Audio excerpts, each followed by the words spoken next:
The coalition speaks out in favor of using more federal agencies like the National Guard and FEMA to respond to extreme weather like heat waves. Tong Trong explains which groups are behind this push. Tong.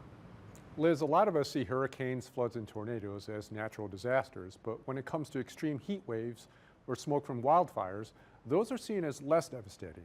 This week, a group of labor unions and nonprofits and health advocates petitioned FEMA to change its approach. The heat seems more dangerous. I never seen these high temperatures, and I got some age on me. It's overwhelming. Gina Washington says last year's record-setting summer heat in Louisiana was physically and financially brutal. Her power bills soared. Me alone, and I live in a 3-bedroom house, 2-bath, between $300 and $500 a month. My house is totally electric.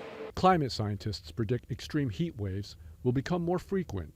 And now, a cluster of organizations led by the Center for Biological Diversity is petitioning FEMA to respond to extreme heat events as it would natural disasters like hurricanes. Extreme heat is such a silent and scary killer. So many people are dying on the job or in their homes. Usually, FEMA responds after a disaster declaration. But Jean Sue says FEMA should change its stance and allow extreme heat events to qualify as natural disasters under the Stafford Act.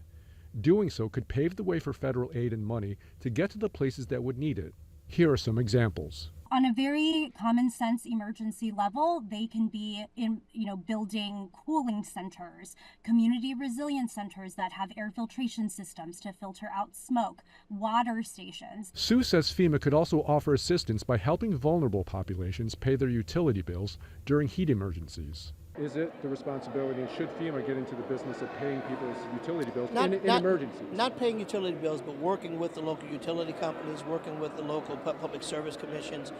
We have a number of programs, La Heat, which is a program that does in fact assist people with paying for their utility bills, but it flows through the federal government to local agencies like the city. On Tuesday, Louisiana Congressman Troy Carter presented a $4 million check to build an indoor pool in the Algiers community of Cutoff.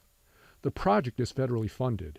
Carter says the pool will provide many things for this underserved neighborhood, one being a safe and cool place to escape the heat. So we know that people cannot live without electricity or without cooling during these difficult times in the summer. So yes, I think it's appropriate that FEMA digs deeper and to determine this is in fact a natural disaster like a flood or a hurricane. Now, FEMA hasn't responded to the group's petition, but Congressman Carter says what they're asking for is worth a look, especially as the heat in Louisiana and other parts of the country seems to be only getting more intense.